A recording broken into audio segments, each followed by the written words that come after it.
नमस्कार, मैं हूं रामसूरत राजभर और आप देख रहे हैं RS24 खबर उत्तर प्रदेश के जनपद मऊ से, जहां आज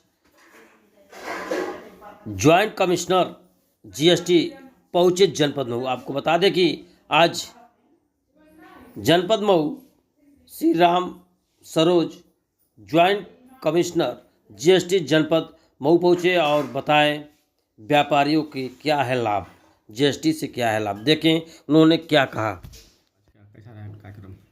मैं Shri Ram Saroj joint commissioner GST range Azamgarh.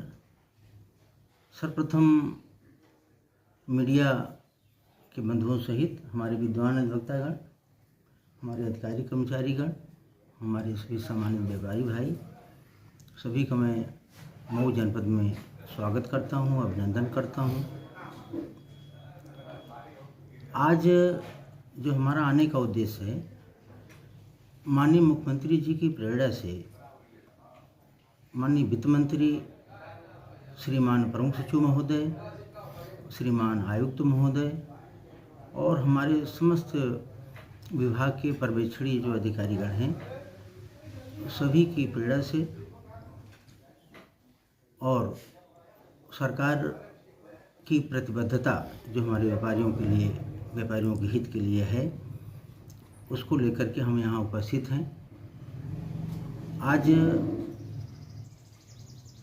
लगभग नवंबर में लगभग 2 माह व्यतीत हो गए हैं और लगातार शासन स्तर से, हमारे मुख्यालय स्तर से हमारे व्यापारी भाइयों को प्रेरित किया जा रहा है, अनुरोध किया जा रहा है कि जो उनके फायदे के लिए इन्वेस्टी स्कीम लाई गई है। आप सभी जानते होंगे कि पहले ब्याज माफ़ी योजना वैट में लाई जाती थी, 2 बार लाई गई थी। उसमें व्यापारियों को फ़ायदा हुआ था, उसमें महज ब्याज तक सीमित था। लेकिन जीएसटी में जो ये भी एक रिकवरी है और वैट की भी रिकवरी थी। दोनों में ये अंतर है कि उसमें केवल ब्याज की माफ़ी होती थी, इसमें जो ब्याज और दंड की राशि है और वो कर की राशि से ज़्यादा ही है। तो सरकार इस बात के लिए प्रतिबद्ध है कि हमारे व्यापारी भाइयों को ज़्यादा भार न पड़े और उनका अर्थदंड और ब्याज माफ़ हो जाए और कर की राशि यदि 31 मार्च तक जमा कर देते हैं। इस योजना में भी 3 वर्ष शामिल किया गया है। हो सकता है आगे ना बढ़ाई जाए, हो सकता है बढ़ाई भी जाए। तो ये 17-18, 18-19, 19-20 ये 3 वर्षों के लिए लाई गई है योजना। इसमें जो सबसे बड़ी बात है कि पहले एक्सपार्टी आदेश होते थे, उसमें सर्वोत्तम न्याय विवेक से कर लगता था, तो कभी कभी उसमें ज़्यादा भी कर लग जाता था। अब जो हमारे जीएसटी में है, 2 पॉइंट्स बहुत महत्वपूर्ण हैं। वो ये है कि RUD रिलाइड अपॉन डॉक्यूमेंट, मतलब साक्ष्याधारित, और दूसरा है कि कैलकुलेशन बेस्ड टैक्स लगाने का प्रोविज़न है, एडजुडिकेशन का प्रोविज़न है। तो इसमें अनाप शनाप और गलत आधार पर ज़्यादा टैक्स लगने का कोई स्कोप नहीं है। जो लग रहा है सही लग रहा है, कैलकुलेशन बेस्ड है और RUD बेस्ड है। तो हमारे व्यापारी भाइयों के लिए बहुत ही ये फ़ायदेमंद है कि अगर वो स्कीम ऑप्ट कर लेते हैं, तो जैसे मान लीजिए 500 कितना है हमारे यहाँ, 578 यहाँ मऊ जनपद में है और 10 करोड़ 18 लाख का देखिए टैक्स है, 10 करोड़ 24 लाख का ब्याज है और 1.5 करोड़ लगभग पेनाल्टी है। तो देखिए करीब 11.5 करोड़ का माफ़ी का यहाँ पर स्कोप है और टैक्स का स्कोप 10 करोड़ का ही है। तो हमारे व्यापारी भाइयों से, मऊ जनपद के व्यापारी भाई हैं, उद्यमी भाई हैं और हमारे विद्वान अधिवक्तागण हैं, हमारे CA बंधु हैं, सभी से अनुरोध है और आप सबसे अनुरोध है कि आप सब प्रेरित करें कि हमारे व्यापारी बंधु जो मऊ जनपद के हैं वो इस स्कीम को, मिनिस्ट्री स्कीम को ऑप्ट करें और लाभ उठाएं। दूसरा हमारा अनुरोध ये है कि सरकार कि ये अवधारणा है, हमारी अवधारणा है, विभाग की अवधारणा है कि बिल का लेने का और देने का सभी पंजीकृत व्यापारी पहले तो पंजीयन लें, व्यापारीगण अधिक से अधिक जो पंजीयन योग्य दायरे में हैं वो पंजीयन लें, और पंजीयन लेने के बाद जो व्यापारी हमारे थोक के हैं या फुटकर के विक्रेता हैं और जो लिमिट में हैं वो पक्का बिल जारी करें, और जो क्रेता हैं पक्का बिल लें और उन्हें बाध्य किया जाए कि पक्का बिल जारी करें। इसलिए हमारे यहाँ देखिए स्टिकर अभियान चल रहा है कि दुकान दुकान पर उसमें वही प्रेरित करने के लिए कि भाई वो बिल जारी करें, पक्का बिल जारी करें। तो बिल जारी करें और बिल लेने के लिए सभी व्यापारी, सभी क्रेता, ग्राहक सब सोचें भी कि बिल लें।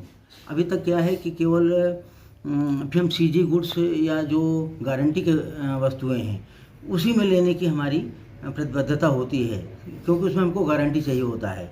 लेकिन जो गारंटी के बियॉन्ड के जो कमोडिटीज़ हैं उसमें हम उद्यत नहीं होते हैं कि बिल लें। ये थोड़ा ये मानवीय स्वभाव है और नेचुरल फिनोमिना है कि वो दोनों नहीं सोचते हैं, वो देना नहीं चाहते हैं बिल, हम लेना नहीं चाहते हैं।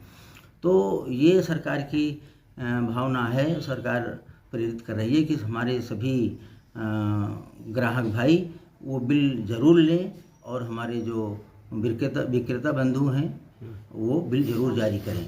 अब जो एमनेस्टी स्कीम है इसकी जो खास बात ये है कि एन केन प्रकारेण यदि कर की राशि जमा हो गई है, चाहे हमने पैसा रिकवर कर लिया हो किसी भी तरीके से, तो यदि पैसा जमा हो गया है तो हमारे माननीय प्रमुख सचिव महोदय का ये कहना है, उनका ये निर्देश है कि हमारे व्यापारी भाइयों को पहले प्रेरित किया जाए कि पैसा जमा भी नहीं करना है, उनको पैसा ऑलरेडी जमा हो चुका है। अगर हम विभागीय हित में हम चालाकी की बात सोचें तो वो जो पैसा जमा हो गया है हम उसके ब्याज और दंड के माफ़ी के लिए हम क्यों उद्यत हों और क्यों सोचें, क्योंकि अगर 31 मार्च के बाद वो पड़ा रहेगा तो हम रिकवर करेंगे।